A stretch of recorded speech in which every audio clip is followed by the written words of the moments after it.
लोगों के बारे में झूठ फैलाकर चलती है, उस व्यक्ति द्वारा अभी कुछ समय पहले एक पॉडकास्ट में सौरव दास पर लगातार गलत आरोप लगाए गए, सौरव के घर को लेकर मिस इन्फॉर्मेशन फैलाई गई और उसी मिस इन्फॉर्मेशन के कारण आज सुबह कई यूट्यूबर्स, इन्फ्लुएंसर्स सौरव के घर पहुंच गए।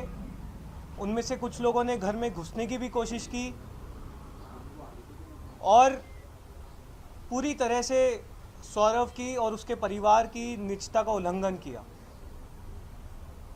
अभिजीत अय्यर मित्रा, जिसको बड़ा मज़ा आता है इस तरह की उल्टी सीधे बातें फैलाने में, लोगों को भड़काने में, मिस इन्फॉर्मेशन फैलाने में,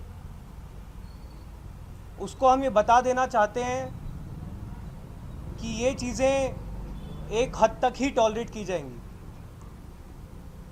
आप सीजेपी के प्रवक्ताओं पर, हमारी टीम पर अगर इस तरह के झूठे आरोप लगाएंगे तो या तो आपके पास उनका प्रूफ होना चाहिए, वरना अगली मुलाकात सीधे आपसे कोर्ट में होगी। अभिजीत अय्यर मित्रा वही है जब हमारा पहला जो 6 जून को प्रोटेस्ट हुआ था, वहाँ पे उन्होंने एक लड़के को भेजा था जिसका नाम मयंक बताया जा रहा है। वो उस लड़के ने वहाँ पे आके मीडिया से बात करी थी, जहाँ पे उन्होंने भारत के लिए ऐसे स्टेटमेंट्स दिए थे जहाँ पे वो दंगे जैसी सिचुएशन क्रिएट करना चाहते थे। जब वो वीडियो वायरल हो गई सोशल मीडिया पे और जब राइट विंग सेल ही उस लड़के को ढूंढने लगे तो अभिजीत अय्यर मित्रा सामने आए और उन्होंने बोला ये मेरा जूनियर है, इसको आप लोग कुछ मत करो। और उन्होंने पूरा बचाने की कोशिश करी, बोला कि मैंने ही उसे वहाँ पे भेजा था ग्राउंड रियलिटी के लिए, लेकिन वो लड़का जो वहाँ पे वो करके गया था वो कोई ग्राउंड रियलिटी लेने नहीं आया था। उसके अगेंस्ट हमने दिल्ली पुलिस में अभिजीत अय्यर मित्रा और उस लड़के के अगेंस्ट एक कंप्लेंट फाइल करी थी कि वो FIR रजिस्टर करे under various sections of BNS भारतीय न्याय संहिता, जो कि अभी तक दिल्ली पुलिस ने नहीं करी है लॉन्च। तो हम दिल्ली पुलिस से भी रिक्वेस्ट करेंगे कि वो देखें कि कैसे अभिजीत अय्यर मित्रा का कंडक्ट रहा है इस पूरे 1-1.5 महीने से, एंड इस पर as soon as possible act करें। तो जो दिल्ली पुलिस 15-15 साल के बच्चों को परेशान कर रही है, उसी दिल्ली पुलिस से निवेदन है कि अभिजीत अय्यर मित्रा के खिलाफ जो हमारी कंप्लेंट लॉन्च की गई थी, जहां पे उसने बकायदा मयंक को भेजा है भारत विरोधी नारे लगाने के लिए, हमारे आंदोलन को खराब करने के लिए, उसके खिलाफ सही धाराओं में FIR दर्ज की जाए। अभिजीत अय्यर मित्रा के खिलाफ UAPA में केस दर्ज किया जाए, क्योंकि उसने वहां पर भारत विरोधी नारे लगवाए हैं और लगातार इस आंदोलन को वो खराब करने की कोशिश कर रहा है। हमारे प्रवक्ताओं को परेशान किया जा रहा है मिस इन्फॉर्मेशन फैलाने के लिए। तो दिल्ली पुलिस से हम रिक्वेस्ट करते हैं अभिजीत अय्यर मित्रा के खिलाफ तुरंत एक्शन लिया जाए। आशुतोष जी, एक मामला सामने आया है, पंजाब पुलिस ने वो सामने लाया है। उनका कहना ऐसा है कि 9 लोगों को उन्होंने गिरफ्तार किया है। इसमें 8 लोग जंतर मंतर पर आए थे और उनको ISI की तरफ से कोई प्रशिक्षण दिया गया था और उनके पास से बंदूकें और वाटर बॉम्ब बरामद किए गए हैं और जंतर मंतर में कुछ मतलब हादसा करवाने का उनका प्लान था। नहीं, अगर वो लोग जंतर मंतर पे पहुंचे तो ये तो बहुत बड़ा सेंट्रल एजेंसीज का सिक्योरिटी फेलियर है। अगर आप देश के इतने सेंटर में जहाँ पर एक बहुत पीसफुल प्रोटेस्ट हो रहा है, वहाँ पे इस तरह के लोग अगर पहुँच गए तो ये तो बहुत बड़ा इंटेलिजेंस फेलियर है। इस मामले में तो गृह मंत्री को आकर सफाई देनी चाहिए, तमाम सिक्योरिटी एजेंसीज को आकर सफाई देनी चाहिए।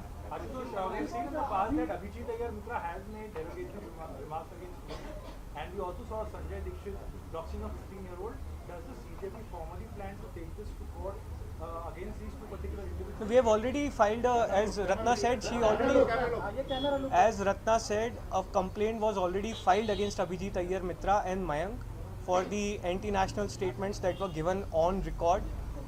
Mayank was sent by Abhijit to incite hatred and incite violence on the protest side. We have already submitted a written complaint, and as far as Sanjay Dixit is concerned, we are exploring our legal options. Strict legal actions will be taken if this continues, especially by Abhijit Mitra. Are the family members present during the incident? Yes, there were members present inside the house when today's event happened. Ashutosh, earlier it was basically members and now directly it was coming towards house. how you look into this the entire scenario? Is it a plan or to attack the CJP and weaken the CJP? नहीं, हम इन लोगों से डरने वाले नहीं हैं। ये इनकी एक बहुत क्लासिक प्लेबुक है, जहाँ पर ये पहले आपको कुचलने की कोशिश करते हैं, आंदोलन को दबाने की कोशिश करते हैं।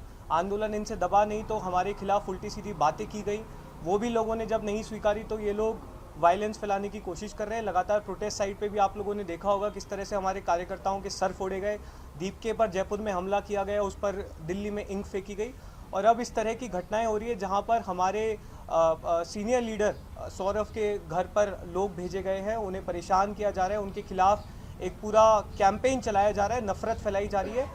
ये बहुत क्लासिक प्लेबुक है, लेकिन हम सिर्फ इतना ही कहना चाहेंगे कि अब तो सुधर जाओ, अब तो देश ने भी तुम्हारी असलियत देख ली है, सही मुद्दों पर काम करो, जनता से बात करो। अगर अभी भी अपनी एनर्जी सिर्फ और सिर्फ हिंसा फैलाने में, झूठ फैलाने में लगाओगे तो तुम्हारी बची कुची इज्जत भी इस देश की जनता में खत्म हो जाएगी। Are you positive that the Delhi police will look into it, given their track record in such cases when they have gone after you? No, the Delhi police needs to answer this. It's almost been already a month and a half since the written complaint was given against Abhijit Mitra. So I am not sure why is Delhi police sleeping on that complaint. They need to register an FIR. This is a very serious issue. Anti-national statements were raised by someone who was sent by Abhijit. Has Saurabh left for Delhi? No, he's very much here.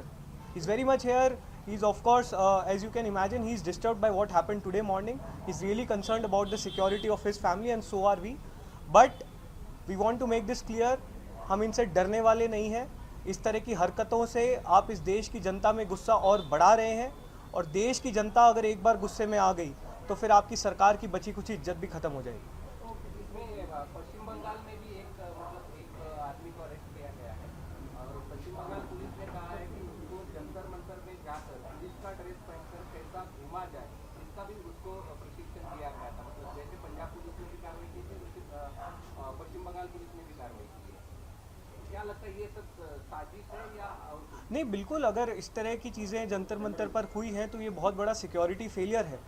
अगर central Delhi में इतनी peaceful protest चल रही है, वहाँ पे इस तरह के एलिमेंट्स पहुँच गए, तो आप ये सोचिए कि देश की नेशनल सिक्योरिटी के लिए कितना बड़ा खतरा हो सकता है। तो बिल्कुल से इस मामले में होम मिनिस्टर को, प्राइम मिनिस्टर को आकर सफाई देनी चाहिए कि इस तरह के कौन से एलिमेंट्स थे जो जंतर मंतर तक पहुँचे और सरकार ने उनके खिलाफ फिर आगे क्या कार्रवाई की है। Thank you.